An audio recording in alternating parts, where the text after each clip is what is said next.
Shocking revelation. The rain-soaked secret. Before we dive in, smash that like button and subscribe. You won't believe what happens next. A $500 suit, a pink umbrella, and a 6-year silence.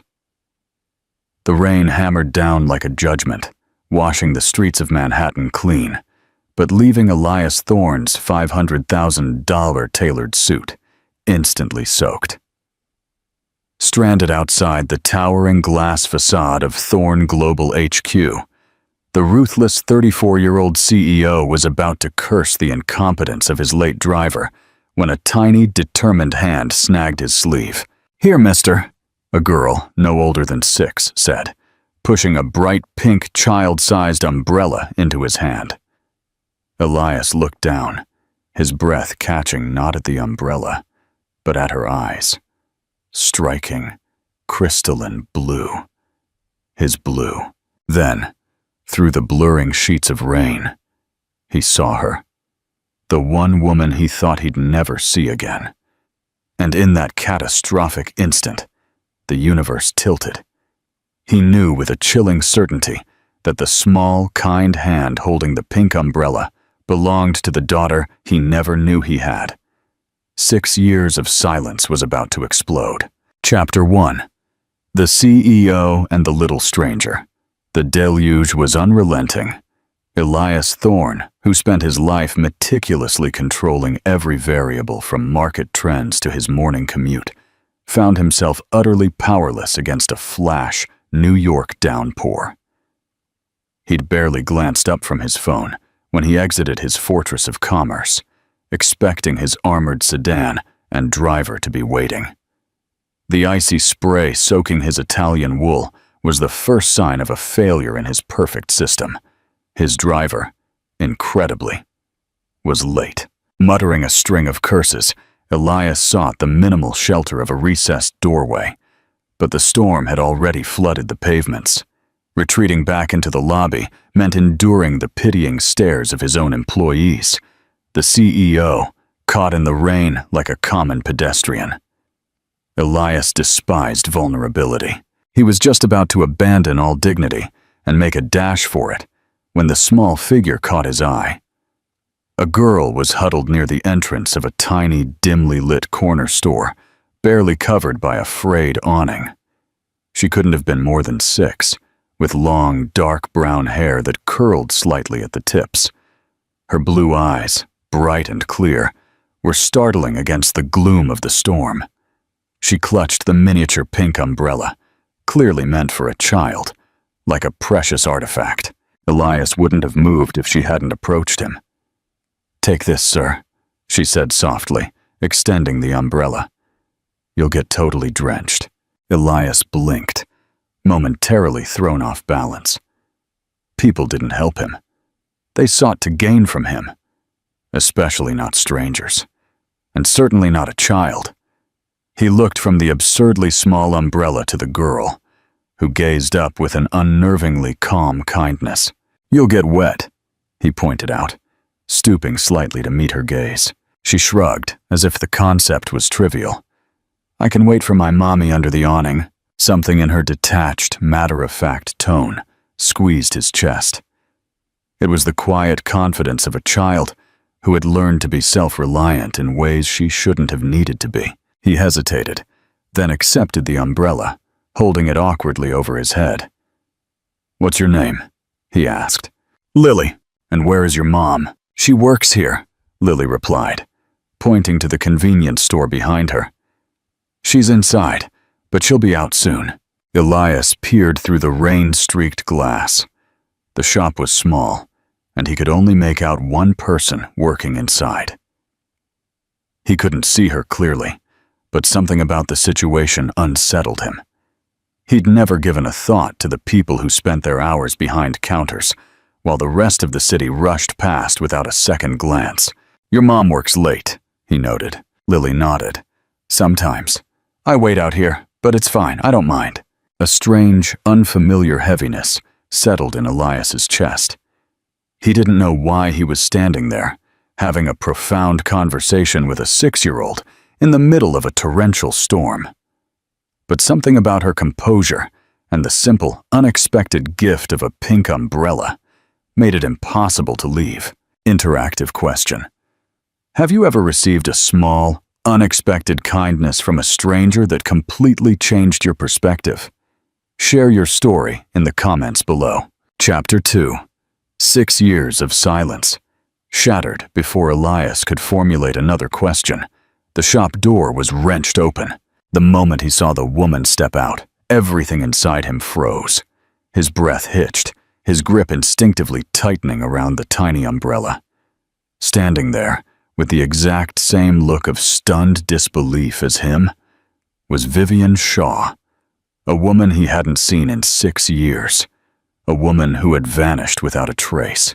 And in that instant, gaze snapped from Vivian to Lily. The realization hit him with the force of a wrecking ball. This was no random child. This was his daughter. Vivian froze the second their eyes locked. For a fleeting second, it seemed like she might turn and run, but then her eyes darted to Lily, who was still standing beside him. The color drained from Vivian's face, and she gasped before taking a hesitant step forward, her arms reaching instinctively for her child. "Lily, sweetheart, what are you doing out here?" Her voice was soft but strained, as if she were fighting to maintain control. Lily smiled. "Mommy, I gave him my umbrella. He was getting all soaked." Vivian's jaw tightened as she turned her attention to Elias. "I see that." Elias barely heard her. His mind was reeling from the shock of seeing her again, the tsunami of emotions crashing within him. His heart pounded in his ears as his eyes flickered between Vivian and Lily. The resemblance was undeniable. The same soft, dark waves of hair, the same delicate features, but it was the eyes that sealed it. Bright, shocking blue. His blue. His entire body stiffened as the comprehension fully sunk in. Lily was his. A surge of white-hot anger boiled up inside him, colliding with the paralyzing shock. He clenched the umbrella, forcing himself to breathe, to focus. He had 1,000 questions, but only one could get past the knot in his throat. Vivienne shifted uncomfortably under his intense gaze. "Elias," she whispered. 6 years. 6 years of silence. 6 years of not knowing. "Is she mine?" His voice was lower than he intended, firm but laced with something raw and unfiltered. Vivienne's breath hitched. Lily looked between them, confusion clouding her face. "Mommy?" Vivienne knelt beside her daughter. "Honey, why don't you go inside? I'll be there in just a minute." Lily hesitated, looking at Elias one last time before nodding. She gently handed him the umbrella. "You can keep this, mister." He forced a tight smile. "Thank you, Lily." The moment the door closed behind her, the air between him and Vivian grew heavy. The storm outside was nothing compared to the one brewing inside him. "Answer me!" His voice was sharper now. "She's mine!" Vivienne let out a slow, trembling breath. "Yes." The word struck him like a physical blow. He stumbled back a step, running a hand through his rain-soaked hair. Fury, shock, disbelief, and the crushing pain of lost years battled for dominance. "You never told me." His voice was quiet, but lethal. Vivienne flinched. "I wanted to." He let out a bitter, choked laugh. "But you didn't. Do you have any idea what you took from me? 6 years, Vivian. 6 years of her life that I can never get back." Tears threatened to spill, but she shook her head, forcing herself to be strong. "You don't understand, Elias. You weren't the kind of man who wanted a family back then. It was always your career, your empire, your next deal. I was afraid if I told you, you'd resent me." He stared at her in utter disbelief. "So instead, you just vanished. I didn't know what else to do." Elias took a deep, steadying breath, trying to regain control. But the rage still simmered beneath the surface. He had spent years believing Vivian had simply left, never knowing she had been carrying his child, his daughter. A small part of him whispered that maybe she had been right. Maybe the man he was back then wouldn't have been ready. But none of that mattered now. He was ready now. He straightened, his voice quiet, but resolute. I want to know her. Vivienne hesitated. Elias, I'm not asking, Vivienne. His decision was absolute. She is my daughter, and I will not walk away from this. Vivienne swallowed, searching his face, before slowly nodding. All right. Chapter 3. Earning the right to be called Dad. The next morning, Elias found himself standing outside a quaint local coffee shop, not the luxurious establishments he frequented. When he walked in, he saw them sitting by the window. Lily was coloring on a napkin with a red crayon, completely absorbed in her creation. Vivienne sat beside her, her eyes scanning the room until they landed on him. For a brief second, she looked uncertain, as if she hadn't truly believed he would show up. Elias pulled out the chair across from them. Lily looked up, her blue eyes full of curiosity, but no hesitation. She didn't yet know who he was. Vivienne cleared her throat. Lily, do you remember the man from last night, the one you helped with your umbrella? Lily nodded. The one who got all soaked? Elias smiled. Yes, that was me. You look drier today. That's usually the goal. Vivienne turned to her daughter. Sweetheart, there's something really important I need to tell you. Elias, he is your daddy. The words hung in the air. Elias held his breath, watching Lily closely. For a few seconds, she just stared, her little brows furrowed in thought. Then she asked, Really? He nodded, his voice softer than he expected. Yes, really. Lily turned back to Vivienne. Like a real daddy? Yes, baby, like a real daddy. Lily's small fingers curled around the napkin. She looked at Elias again, studying him with the same intense concentration she had given her drawing. Where have you been? The question hit him harder than he anticipated. He looked at Vivienne, who was staring at her coffee. Elias inhaled deeply. I didn't know about you, Lily. If I had, I would have been here sooner. Lily didn't speak right away. She just stared at him with those big, wise eyes. Then, she picked up her crayon and slid the napkin across the table towards him. You can color with me if you want. The breath he hadn't realized he was holding finally escaped. He picked up the crayon, twirling it between his fingers before looking at Vivienne. Lily tapped the napkin, but don't mess it up. A slow smile spread across Elias's face. I'll do my very best. Chapter 4. The Fish and the Tea Party. The next few weeks were a dizzying lesson in humility and fatherhood. Elias, the master of multi-million-dollar negotiations, found himself sitting cross-legged on the floor of a small apartment, carefully balancing a plastic teacup during an imaginary tea party. Lily was a meticulous planner. You have to hold it elegantly, she instructed, demonstrating by raising her pinky finger. Elias imitated her move. Like this? She giggled. Yes, that's the elegant way. Vivienne watched from the doorway, her arms crossed, a small, indecipherable smile on her lips.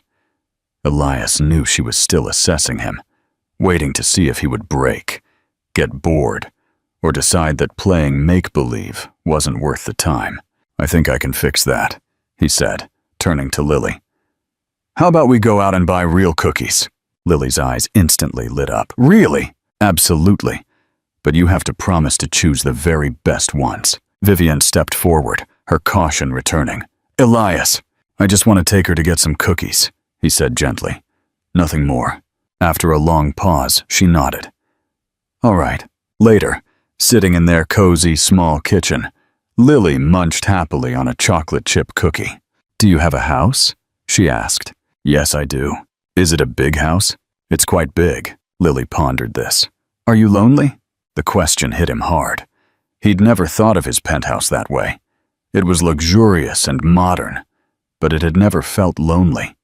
Until now. Sometimes, he admitted. Lily licked frosting off her fingers, considering his answer.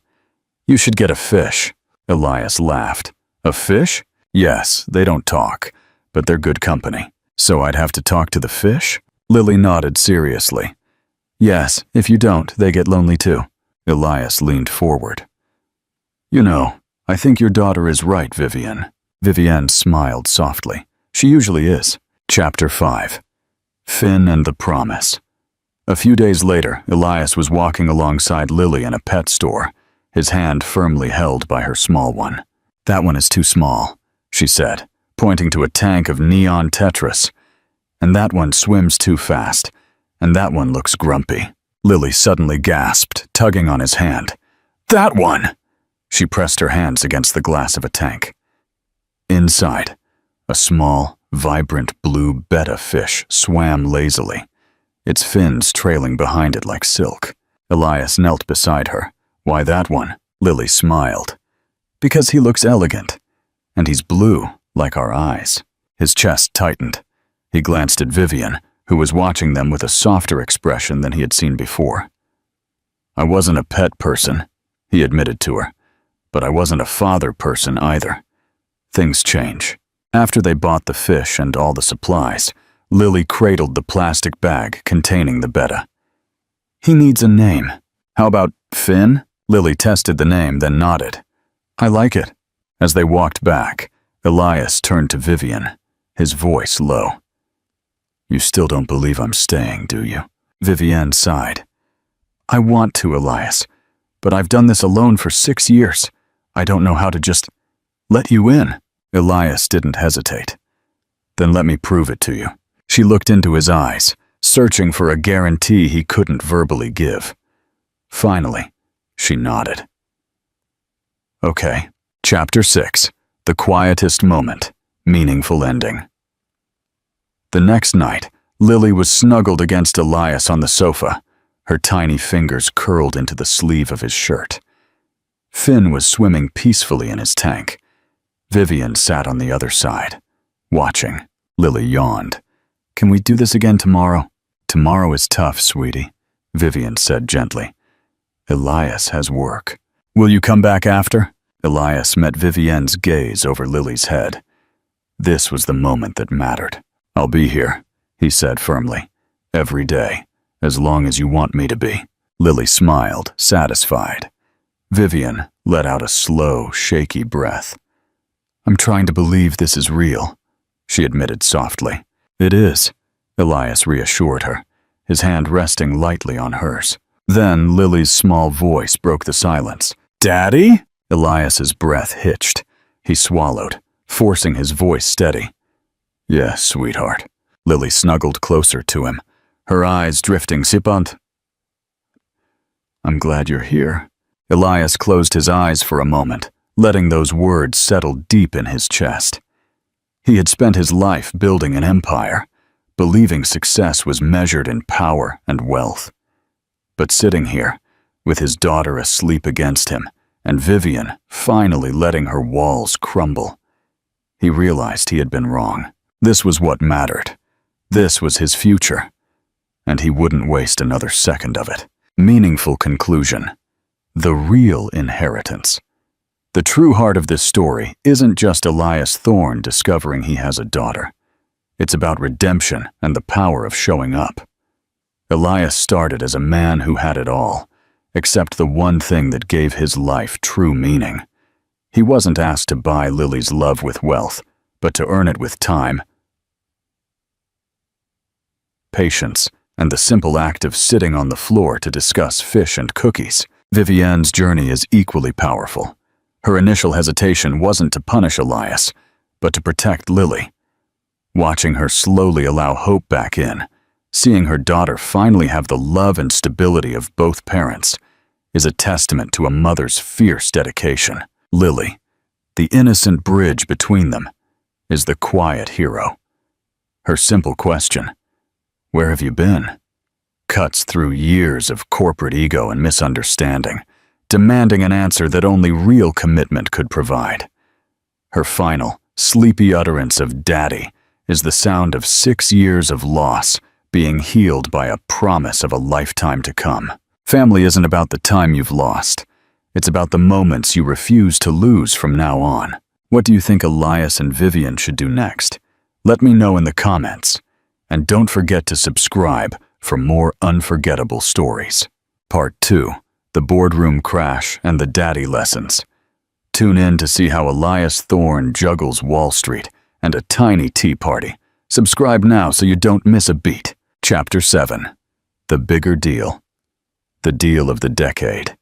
Elias Thorne found it far easier to orchestrate a multi-billion-dollar corporate takeover than to explain why he had to cancel a trip to the zoo with his 6-year-old daughter. Back in his mahogany-paneled office the next morning, everything felt different. The gleaming lights of Thorne Global Tower, the high-stakes meetings, the deferential glances of his subordinates, all of it faded into the background, overshadowed by the image of a blue betta fish named Finn and a crayon-scribbled napkin. Elias had meticulously blocked out the entire afternoon for Lily. But then an unexpected financial crisis in Tokyo forced his hand. He had to be on the next private jet. When he called Vivienne to explain, her voice was calm, but there was a palpable coolness beneath it. "She woke up early to draw the giraffes," Vivienne said, her voice tight with restraint. "I understand your job, Elias. Lily doesn't. She only knows that Daddy's promise was broken." The stark truth of it hit him hard.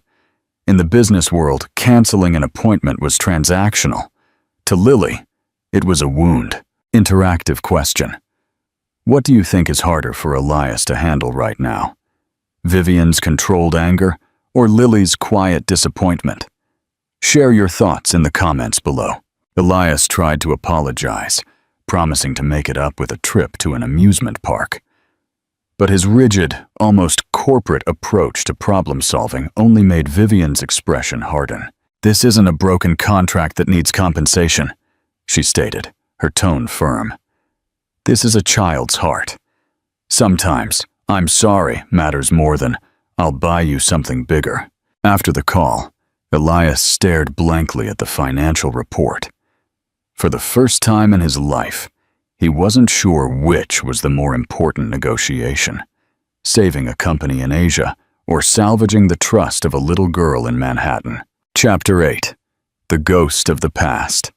A few days later, Elias decided to go to Vivian's apartment unannounced. Lily was at school. It was just the two of them, and the silence immediately became heavy. "You didn't call first," Vivian noted, leaning against the kitchen counter, her arms crossed. She wore a simple sweater and jeans, looking more real and grounded than anyone in Elias's meticulously curated world. "I needed to see you face to face," he admitted, placing a leather-bound folder on the small kitchen table. It wasn't a business document. It was a file of adoption and guardianship papers. "I want to do this right, Vivian. I want legal, unquestionable rights. I want to be able to put her on my health insurance, and I want to change her last name to Thorne." Vivian didn't even glance at the file. She looked straight into his eyes. "You think that's doing it right? Signatures and paperwork. It's accountability. It's a guarantee. A guarantee that lasts until the next crisis, Elias. Until the next time the market crashes and you decide we're a distraction?" Her voice trembled slightly, revealing the 6 years of fear she had suppressed. "You left me 6 years ago when things weren't even complicated." Elias stiffened. "I didn't leave you. You disappeared. You packed up your life and vanished without a word. Because I knew what kind of man you were becoming. The man who would choose the deal over the relationship. The man who had no space for a child, or for the messy reality of impending parenthood." Her voice rose, her control finally snapping. "I was protecting her from the inevitable abandonment." The accusation stung him like acid. "And I spent 6 years wondering what happened to you. I thought you just decided I wasn't enough." Vivienne closed her eyes, taking a ragged breath. "It wasn't about you not being enough, Elias. It was about your ambition being too much." She finally looked at the papers. "I don't need your signature for reassurance. I need you to prove you can show up for the small things." "Tell me what to do," he demanded, dropping his high-powered CEO demeanor. Vivienne looked at him then, her eyes softening slightly. "I need you to take her to the park after school today. Just the two of you. No business calls, no bodyguards, no private jets. And when she asks you why you missed the zoo, don't lie." Chapter 9. The smallest slide. The park test. Elias Thorne, the man who commanded attention in any room, found himself feeling utterly out of place, standing by a small, brightly colored slide in a public park. He was overdressed, uncomfortable, and holding a slightly crumpled juice box. Lily spotted him immediately. Her face broke into a tentative smile, then turned serious as she approached. "You missed the zoo," she stated, bypassing any greeting. Elias crouched down, meeting her gaze, just as Vivian had instructed. He didn't use flowery language or make excuses. "You're right, Lily. I did. I made a promise to you, and I broke it. I had to go to work because a company in a faraway country was having a big problem, and I was the only person who could help them fix it. But that doesn't make it right. I'm really sorry I made you sad." Lily didn't cry or yell. She simply took his hand, her small fingers wrapping around his large ones. "Okay, but you have to push me on the swing really high to make up for it." A wave of relief and self-loathing washed over him. He had expected a massive negotiation, a long, difficult conversation. Instead, he was given an immediate, simple form of forgiveness. He pushed her higher and higher, her laughter ringing in the late afternoon sun. He watched her, fearless, joyful, completely present.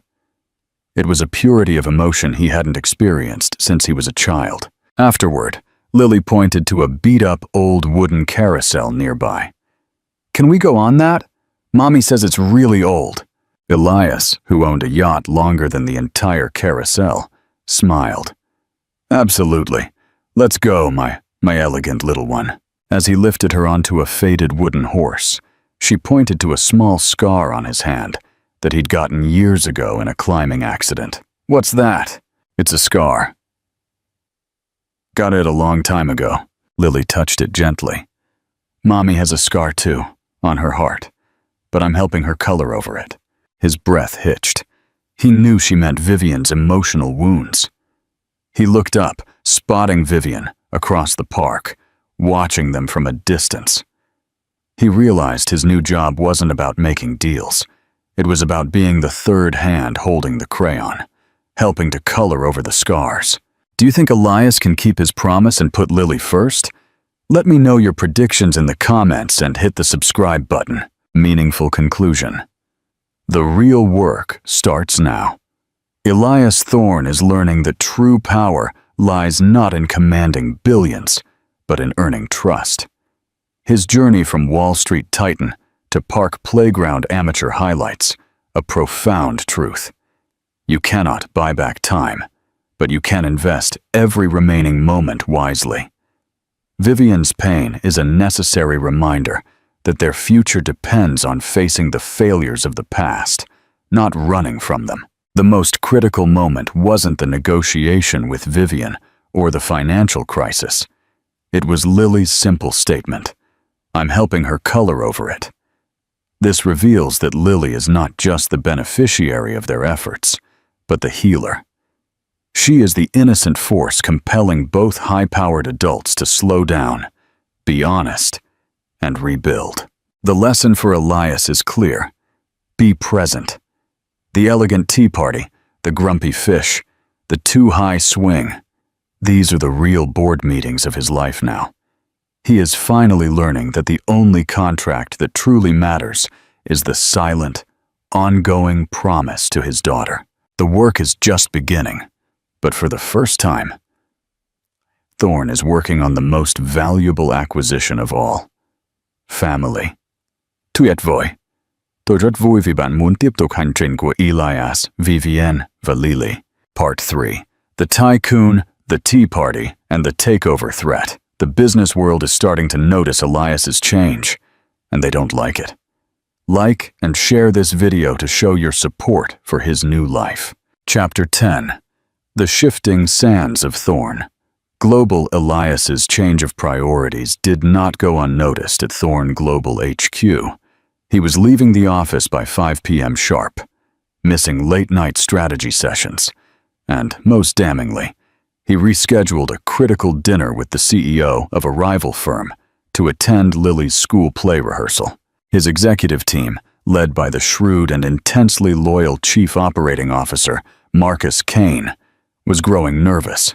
"Elias, with all due respect," Marcus began, approaching Elias's desk the day after the missed dinner. "Your focus seems divided. We've received 3 inquiries about potential board shakeups. The market sees your early departures as weakness." Elias, who was scrolling through photos of Lily's latest finger painting, didn't even look up. "The market is wrong, Marcus. My focus is clearer than ever.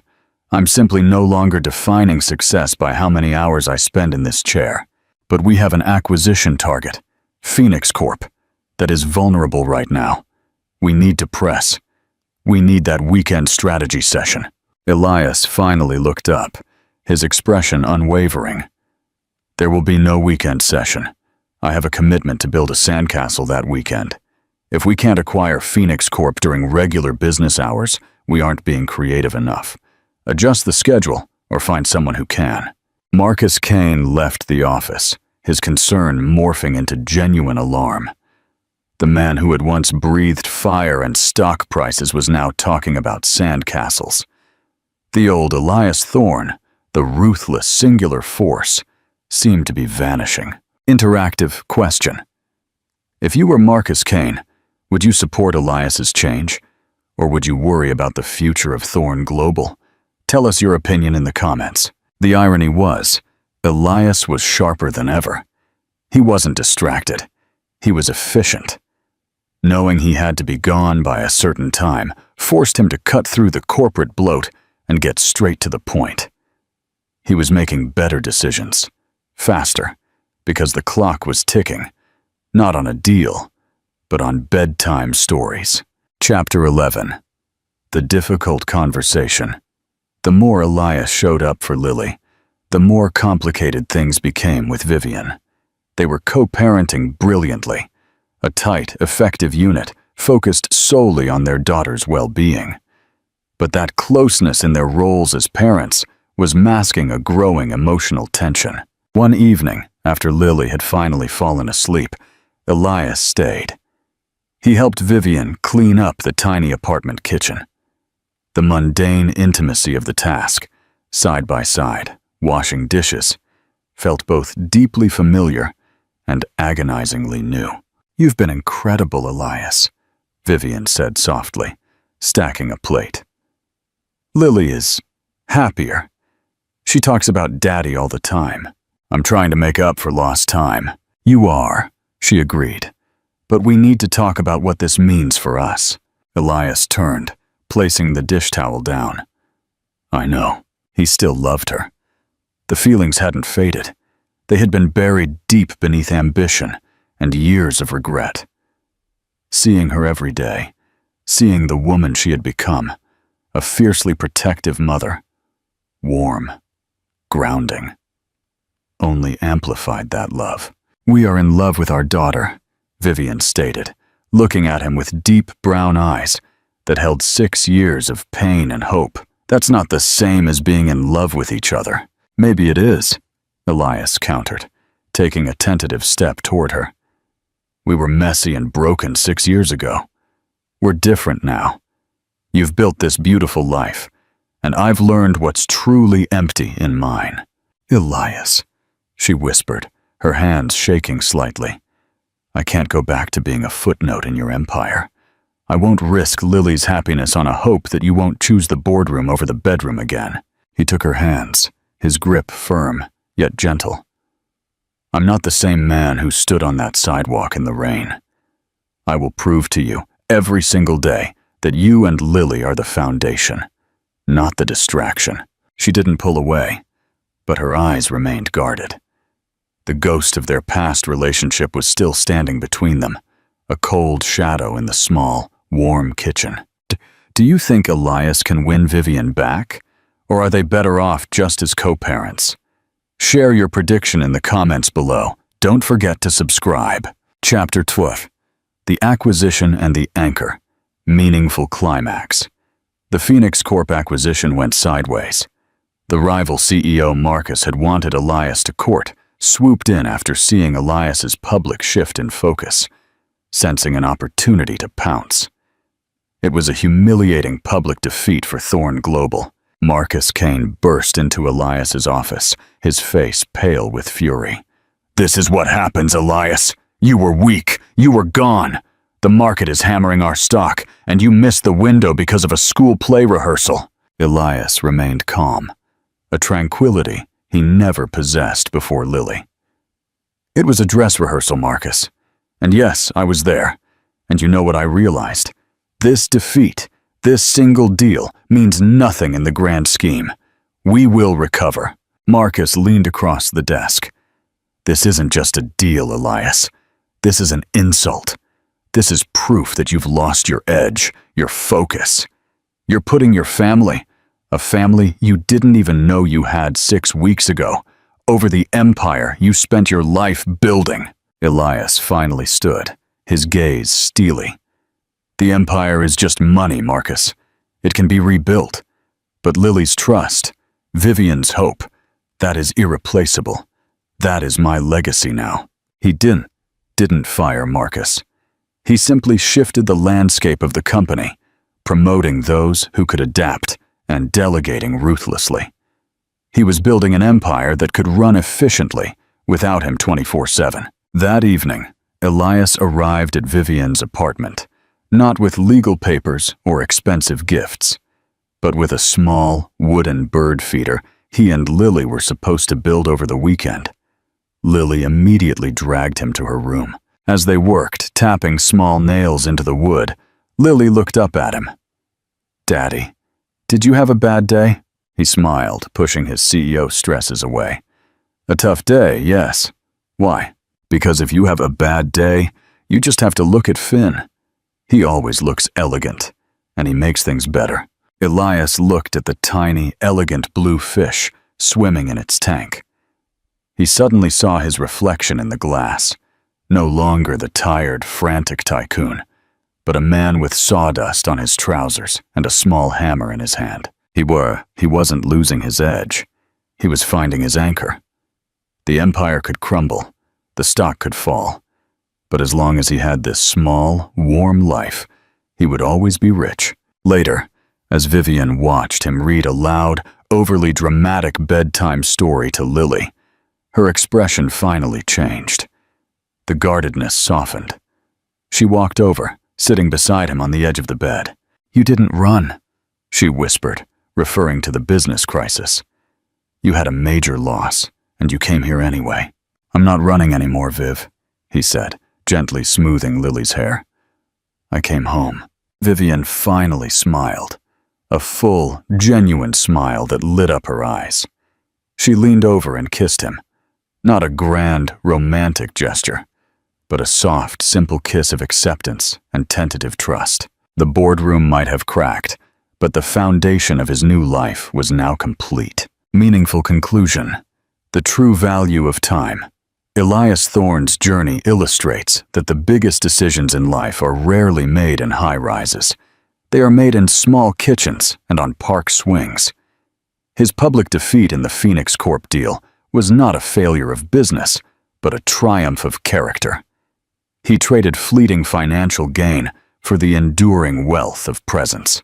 The true antagonist in this story was not a rival CEO, but Elias's own past priorities and the fear they instilled in Vivian. By choosing to be the man with sawdust on his hands rather than the man on the private jet, he finally proved that his love for Lily was a permanent, unwavering foundation, not a temporary interest. Elias learned that time is the only currency that truly matters. He wasn't losing his edge, he was refining it, proving that a truly effective leader can manage an empire without sacrificing the one thing that gives that empire meaning: the family waiting at home. The story of Elias, Vivian, and Lily continues to inspire. What was your favorite moment in this part? Let me know in the comments. And don't forget to like and subscribe. Part 4. Rebuilding the Foundation and the Family Heirloom. Can love truly conquer 6 years of separation and ambition? Find out. Hit that like button if you believe in second chances. Chapter 13. The New Normal and the Sunday Ritual. The kiss of tentative trust between Elias and Vivian was a soft, silent promise. It wasn't a guarantee of romance, but an agreement to start building something new, something honest, not defined by the man Elias used to be. Elias had made a significant shift at Thorne Global. He instituted a no-weekend work policy for his core team, a move that shocked the financial world, but boosted morale and, surprisingly, productivity. His focus on efficiency during the week meant his weekends were sacredly dedicated to the small apartment. Their new ritual centered around Sunday mornings. Instead of brunch at a 5-star hotel, Elias would bring fresh pastries and coffee, and they would all crowd around the tiny kitchen table. One Sunday, Lily announced a new task for Elias. "Daddy, Mommy needs a new workbench," Lily declared, pointing to a stack of art supplies currently resting on the kitchen counter. "She's running out of space to make her beautiful drawings." Vivian, who was a talented freelance illustrator, blushed slightly. "Lily, that's fine, really." But Elias saw the truth. Vivian had sacrificed her space and her passion for their life. "You're right, Lily," Elias said, a thoughtful look in his eyes. "A new workbench is a top priority. A functional creative space. That's a necessity." Vivian looked at him, recognizing that he wasn't just placating Lily. He was genuinely seeing her needs for the first time. He was investing in her world, not just trying to pull them into his. Chapter 14. The Proposal of a Home. Elias quickly found a solution, but it wasn't what Vivian expected. He didn't suggest moving them into his colossal penthouse. Instead, he found a charming, slightly neglected brownstone in a family-friendly neighborhood, just 3 blocks from Lily's school. The brownstone had a small, private garden for Lily, and, crucially, a spacious, sunlit attic that was perfect for an artist's studio. He brought Vivian and Lily to see it on a Tuesday afternoon. Lily immediately ran to the garden, already planning where Finn's aquarium should go. Vivian, however, was hesitant. She walked through the rooms, her expression conflicted. "Elias, this is beautiful, but this is a new life you're building. We can't just move into a house that represents your ability to buy anything you want. I need to know this is a shared space." "It is," Elias said gently. He led her to the attic studio, the sunlight pouring in through the skylights. "I haven't bought it, Viv. It needs work. Structural work. Painting. Design. I want to buy it with you. I want us to design it together. You choose the layout for your studio, I'll deal with the contractor, and Lily can pick the color for her room." He paused, taking her hands. "I'm not proposing a house, Viv. I'm proposing a collaboration, a shared future, a tangible testament to the fact that we're doing this together, from the ground up." Vivienne finally smiled, tears welling up in her eyes. "You truly have changed, Elias Thorne. It only took a pink umbrella and an elegant fish to show me what I was missing. The foundation of a new home. What kind of furniture do you think Elias and Vivian should buy first? Share your ideas in the comments below." Chapter 15. The Family Heirloom. Meaningful climax. The process of fixing up the brownstone became the ultimate test of their new relationship. Elias handled the contractors and budgets with his corporate precision, while Vivian focused on the warmth, the colors, and the heart of the home. Lily, the chief decorator, oversaw everything. They spent their weekends sanding floors, painting walls, and arguing playfully over the perfect shade of blue for the living room. Elias realized these hours were more fulfilling than any merger ever was. One Saturday afternoon, While sorting through old boxes in the attic, Vivian found a dusty wooden box wrapped in a faded ribbon.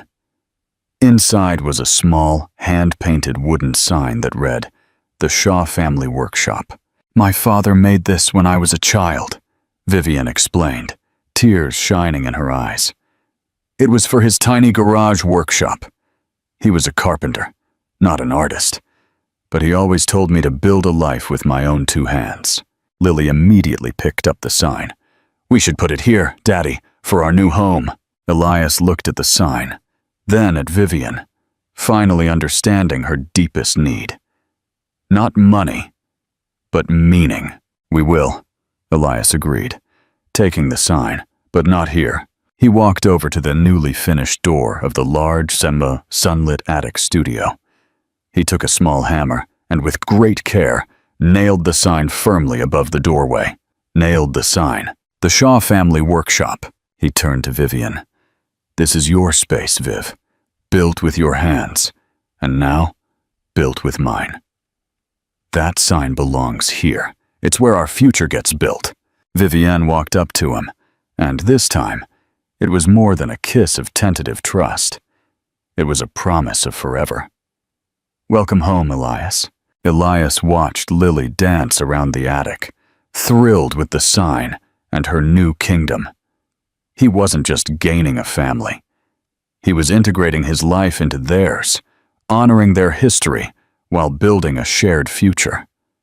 The Thorne Empire might have taken a momentary hit, but the Thorne Shaw family was now stronger than concrete. Meaningful conclusion. The real renovation. The renovation of the brownstone was a powerful metaphor for the rebuilding of their lives. It was not a grand gesture of wealth, but a deliberate act of co-creation and commitment. Elias learned that true partnership means honoring the past and empowering the present, specifically by ensuring Vivian had the space to pursue her passion. The placement of the Shaw Family Workshop sign above the studio door marked the culmination of Elias's transformation. It symbolized his complete acceptance of Vivian's self-made life and his commitment to building a shared legacy. Elias Thorne, the tycoon who once measured his world in square footage and stock prices, was finally grounded, anchored by the love of his elegant little fish, the wisdom of his daughter, and the renewed trust of the woman he loved. He didn't just find his family, he created his home. The family is finally home. Do you think Elias will be able to completely avoid his old corporate habits? Let me know your thoughts, and please subscribe for the final part of their journey. Part 5. The Legacy of the Pink Umbrella. The End. This is the final chapter. If you've been following their journey, hit like and subscribe to celebrate their beautiful ending. Chapter 16. The True Successor. 1 year had passed since Elias, Vivian, and Lily moved into their renovated brownstone. Thorne Global had stabilized, having absorbed the initial shock of Elias's shift. Marcus Kane, initially skeptical, had actually thrived under the new efficiency model, realizing that a rested, present CEO was a better leader than a stressed one. Elias had fundamentally changed the culture of his company. The new mantra was, "Execute with elegance, live with intention." Inspired, of course, by Lily and Finn, inspired of Vita. The ultimate testament to his new life came during the annual Thorne Global Shareholders Meeting. This was the event where the CEO typically delivered a fiery, aggressive vision for market dominance. Instead, Elias began his speech by placing an object on the massive, glossy table in front of him. The small, pink, child-sized umbrella. "A year ago," Elias began, his voice calm and resonant, "I lost a multi-billion-dollar acquisition. It was a failure that, at the time, felt like the end of my career. But I'm here today to tell you that this company is stronger, more efficient, and more profitable than it was before that failure." He tapped the pink umbrella gently. "This is the only piece of corporate wisdom you need to understand. This umbrella taught me that control is an illusion. It taught me that sometimes the greatest opportunities come from the most unexpected, unquantifiable sources. He continued, sharing his new philosophy. Focusing on meaningful work, delegating effectively, and honoring time outside of the office. He didn't just regain the shareholders' trust, he inspired them. Interactive question. What do you think the shareholders reacted to more? The pink umbrella or the increased profits? Share your thoughts below. Chapter 17. The proposal on the brownstone steps. That evening, Elias planned a quiet dinner at home, celebrating the success of the shareholders' meeting. He had a custom-made jewelry box hidden behind a row of cookbooks, but it wasn't holding a diamond. As they sat in the living room, watching Lily meticulously arrange Finn's gravel, Vivian turned to him. "I'm proud of you, Elias," she said, her voice sincere. "You didn't just change your schedule, you changed your soul." Elias reached for the small, carved wooden box. He didn't get down on one knee. He sat beside her on the sofa. "Vivian," he said, his voice husky with emotion, "I asked you to move here with me to build a home. Now, I want to ask you to marry me, not to legitimize our family, but because you are the foundation of my life." He opened the box. Inside was a simple, elegant silver band, but it wasn't the focal point. Engraved on the inside of the ring were 3 tiny, meticulously rendered images: a pink umbrella, an elegant betta fish, and a carved wooden sign. "This ring represents our real story," Elias whispered. "It's about the truth, the chaos, and the love that saved me. Will you marry me, Vivian?" Vivian didn't hesitate. Tears streamed down her face as she looked from the ring to Elias, then over to Lily and Finn. "Yes, Elias, 1,000 times, yes." Lily, sensing the shift in the air, ran over. "Mommy, are you crying? Are you sad?" Vivian hugged her fiercely. "I'm crying because I'm so happy, sweetie. Daddy and I are getting married." Lily, ever the practical one, looked at Elias. "Does that mean Finn is invited to the wedding?" Elias laughed, pulling both of them into a huge hug. "Finn will be the best man." Chapter 18. The Legacy of Elegance. Meaningful ending. The wedding was small, held in the garden of their brownstone.